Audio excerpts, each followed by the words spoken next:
I came here just to get to you. So please, just this once, choose me. Fenric's voice whispering next to her ear was more like a plea than anything else. So, was I right from the start?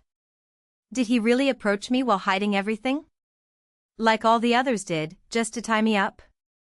But Fenric, as if he had read what was on her mind, spoke quickly. The ones I hurt, the ones I would hurt, they were none other than them. The ones who killed you. The ones who had the right to choose you. So, no matter what you think of me, I will not regret it. This was my only way. Your only way. Vidar said it to me. If I kill them one by one, and take away from each of them the right to be a hero, then I too will be able to reach you. That's why I did what I did. Even if I went back, I would choose the same thing. Only then did Presepe realize the secret of the relationship between Vidar and the Duke. The reason was clear. They both knew the truth from the beginning, and Fenric is the one who accepts Vidar's offer. While Presepe was lost in the chaos of her thoughts, Fenric reached out his blood-stained hand to gently stroke her cheek. The touch was tender, as she had always been accustomed to, but something strange hung in the air, a heavy shadow of possessiveness that inspired fear in her. Was the Duke I once knew real? Was everything you saw from him honest? But maybe it wasn't the only reason. Fenric spoke slowly. I wanted revenge. From those who brutally tortured you, violated you, and drowned you in pain. I wanted them to taste what they made you taste. Just as Presepe was once strangled with chains, so Atari Hanan died. Just as Presepe was imprisoned in a dark room, Noah Duvern was slaughtered by a mummified monster. The images of their corpses that Vidar saw, and the horrific images of the end to which her life ended because of them, flashed before her eyes like a living nightmare.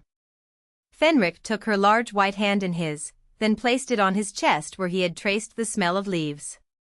From the moment these papers were etched onto my body, I had only one goal. To choose me. Yes, he only had this goal. Always, forever. I never wanted to bind you to me by force, or bind you with pain. I just wanted to laugh next to you, for a long, long time.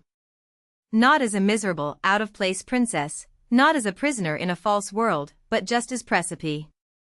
As for the reason I did not tell you the truth from the beginning, it was one. Because I might run away? Because I might scare him? Or both together?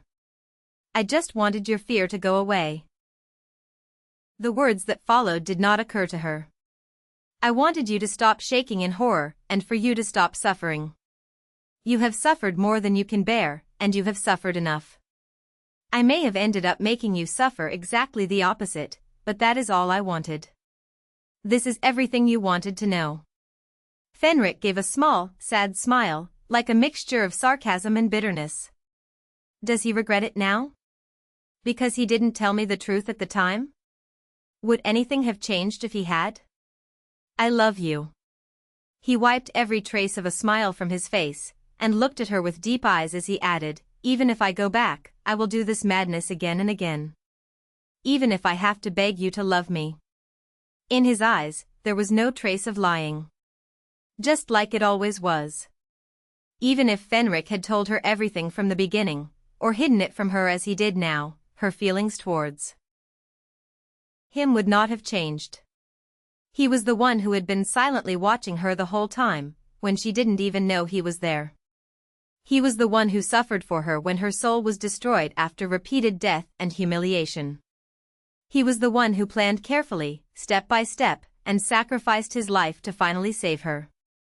Yes, it was true that Fenric was the one who killed Atari Hanan and Noah Duvern. If she denied being afraid of him, it would be a blatant lie. But it was also the undeniable fact that everything he did was out of making her happy. It was not her intention to blame him for that, nor to ask him why she killed them. All that was terrifying her was fear. Fearing that the affectionate actions he lavished on her, like his words today, were just a false facade, like the secret he kept from her from the beginning. But she knew deep down. If Fenric was really like the others, if he wanted to bind her by force, or drown her in shame and pain, it wouldn't be him, Fenric. That had been too easy for Fenric a long time ago. From the moment he left the imperial palace, until the moment he returned to his own palace. However, he didn't do it. He did not extend his hand to force or restrain her, as he was able to do at will. Instead, choose another path. He defied the emperor himself, putting his life on the line just to protect her, and he did not even hesitate for a moment to cut off his own arm if that would save her. When she called his name, he smiled at her. When his hand was held, he would light up with a bright smile, but whenever he held it to his chest, his muscles would stiffen slightly, as if he couldn't believe this was actually happening. When danger befell her, he would rush into everything without hesitation to reach her. Just like he does now. And always, without exception, from the beginning until the moment. In the end, Fenric was right. The man standing in front of her now, still begging for her love. Was there even a way I could not love him? If I had chosen the easier path, and just stayed next to Vidar. Even if I returned to reality, would I have been able to forget his voice when he called me? Or forgetting his red eyes reflecting my image? Or forgetting that hug and the warmth that he gave me? I don't even remember who I was, nor what kind of person Juyeon was. How could I live somewhere else, far away from him, and deceive myself, saying, I'm back, I'm fine now? No, I wouldn't have been able to.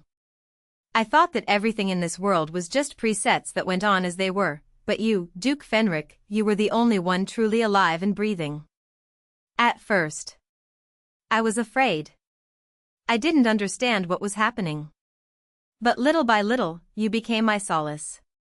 Then you became what? You have become the source of my fear.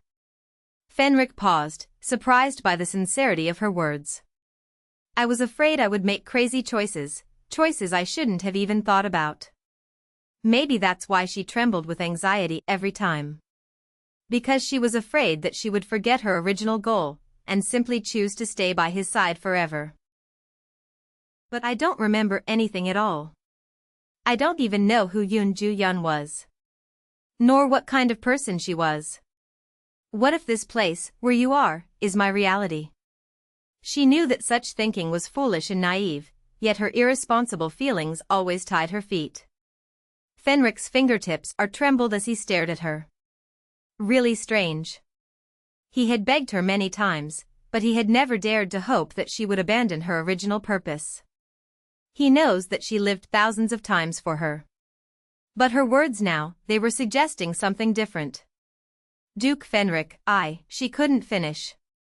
I just looked at him with eyes rippling with dozens of emotions. I want to stay by your side. Suddenly, she remembered an old conversation they had. Am I allowed to do this? Yes. If this is Precipice's choice itself, then, yes, more than. Anything else? I want to stay. I want to be with you. Even if everyone points at me and says I've lost my mind. Even if I never go back to Juyeon. She whispered trembling words, but before she could finish, a strong wind carrying the smell of blood swept through the place. It was so strong it was as if it would wipe out everything in its path. But Presepe suddenly froze while in his arms. There, right behind his back. Vidar. Blue eyes sparkled in the darkness, watching her with deadly coldness. Duke, run away. Run away. But unfortunately, Vidar moved much faster than her trembling whisper. He suddenly extended his hand, and thick black smoke emerged from his pale fingertips.